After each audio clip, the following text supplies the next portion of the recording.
appeal niya pag-build up ng Digos throughout the years of my public service.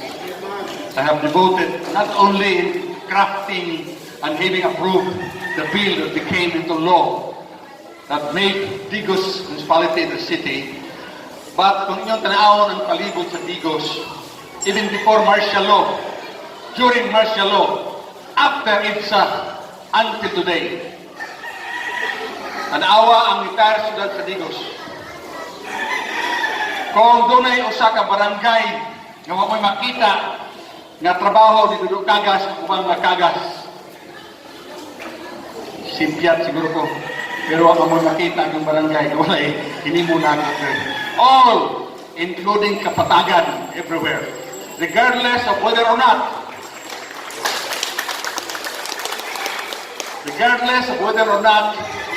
ang kapitan or most of the barangay officials or even the mayor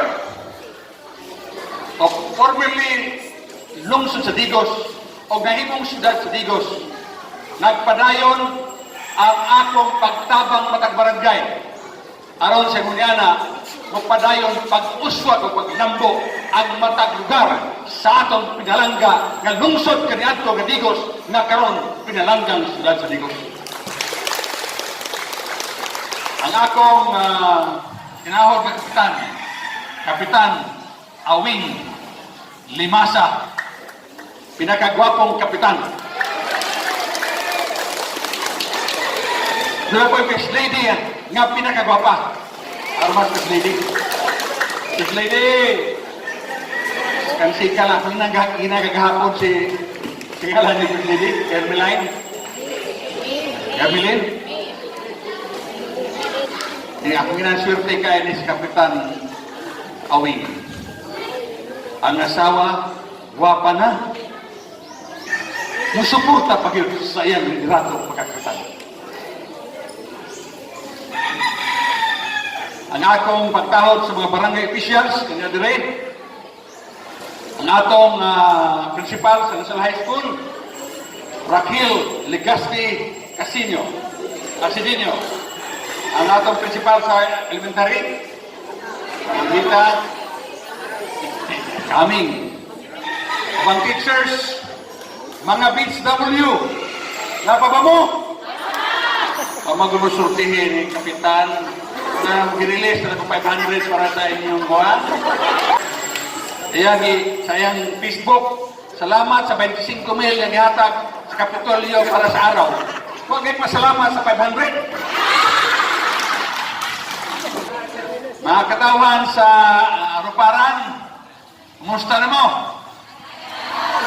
Mga tigulan o batanon, tambok o biwan, gwapo o gwapa, mga kugihan, mga butan o tarong, mga miyembro sa media nga nadire, good morning o gusinggit kita. Happy araw ng Ruparan. Singgit kitang tanan. 1, 2, 3.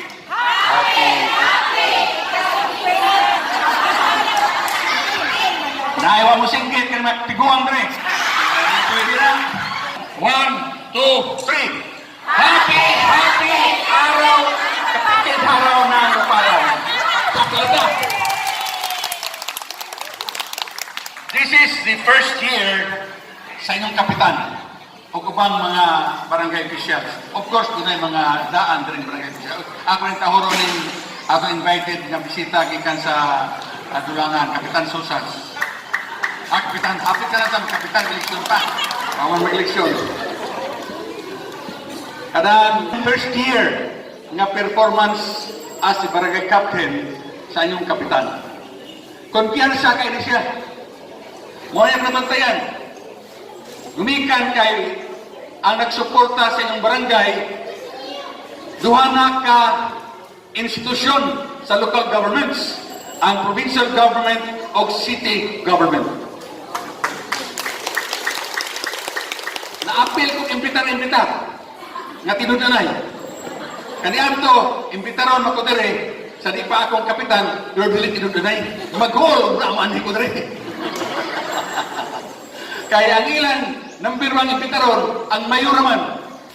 Pero kung tanong na ito, kung sa may nahimos mayor dire, Itong napili ba mayor? Napilig pagka-gobernador. Siyang 9 years pagka-mayor, unsa may iyang nahimo dire sa Ruparan. Mao na pangutana. Ngano si Dudong Kagas, nga nasayod mo, nga dili ilang nagbuhat na kaayuhan dire. Taga dire gyud koy, bahala ka magbuangkon og dili. Mao na nga karon lipay ko. Kaya tinud-an na yung mga imbitasyon ni Kapitan. Confidence sa akin siya, mao na problema ni Kapitan. Pero kabdo na pesulti sa inyo. It is alright nga physical facilities sa barangay atong ipabon. Karsada, etc. Ibig ka ng gym, ipabon nga nagbuba naman na pagkukuhon okay kaya na, no? That's okay. O katong ibuhat atong daycare or whatever, no? But there is one thing that I should, ako gusto nga inyong buhaton. Ang problema, na smart ya, so gladri, hindi kayo mag-isot kung sultin na katabang. Ang atong sugaton, atong Vice Governor, Mark Agas.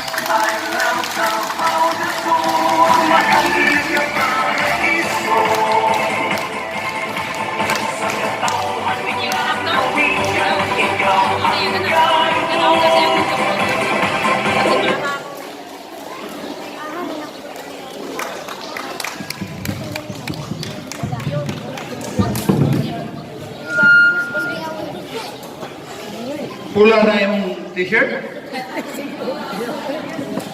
Pareho ta. Gusto na crocodile, lakos?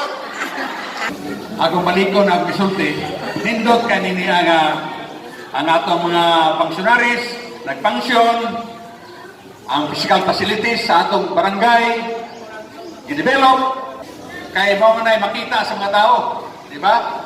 Apan doon na kapoy gusto himo na itong modelo na tinuod na modelo kining barangay Ruparan. Ako malikon, hinaot punta nga motabang kamo nga mahimong model barangay ang barangay Ruparan dili lamang sa siyudad sa Digos apan sa tibuok lalawigan sa Davao del Sur. Kung mahimo gani sa tibok Region 11 o sa tibok Pilipinas ang barangay Ruparan. Maayo kung simentado kasada, ato na magipasiminto na. Di ba? Kompleto na. Ipatrabaho ang mga sok-sok ka kasada, na gani ipag-open ng mga kasada, na mga buildings. But we should not stop there. Kinahanglan aron mahimong justified ang akong claim that I was once a part of the barangay Ruparan. Katong uban wag hibalo niya na. Maybe Raquel does not know this. Katang yuta rin sa barangay. Yes, di lang karon. 1949 pa na na-acquire mama na ako. Muna nakapuyo with the rest of Ruparan. Kami na nanong karang lubid ha. Kanao, nag-asa kayo. Kagbay kami. Kaya kuan pa man tuod-tuod pa man nabilin sa putol sa kalasanan. Walay kasada pa ni. Musulod ni dire, magpandong og sako. Palsahon ni mama na itong dayungan sa kataro nga ginamos. Para ibaligyan niya sa Ruparan. Nagbansi tabos ang baso. Ang tangkong-tangkong may mga kinawang dire. Magkabo may tubig sa sapa, nayatabay ito kamay. Talon. Anyway, history ka to. Ako lang ang isulti to show to you of my great interest that someday Barangay Ruparan will become the most outstanding barangay in the Philippines. But to do that, you must first be the most outstanding barangay of Digos City. The next step, you must be the most outstanding barangay in the province of Davao del Sur. And to do that, to become outstanding barangay of the Philippines, you must yet become the most outstanding barangay of Region 11. How do you do that? Nindot naman tag barangay hall, atay gym, kalsada, Ang ubang barangay naman sa dira. Kahit naman barangay gibuhatan ng gym. Pangita mo ka barangay magbuhat gym rin. Nubra pa magani. Just, diri sa kaparan upat. Sa 3 de Mayo, unon kabok. Bisag sa mati. Muna, sa playa, tulog kabok. Anyway, pagkana kayo himo niya na, no? Kung maray atong basiyas pag-contest, di mo may mga outstanding. Ang barangay Osmeña sa Kadada,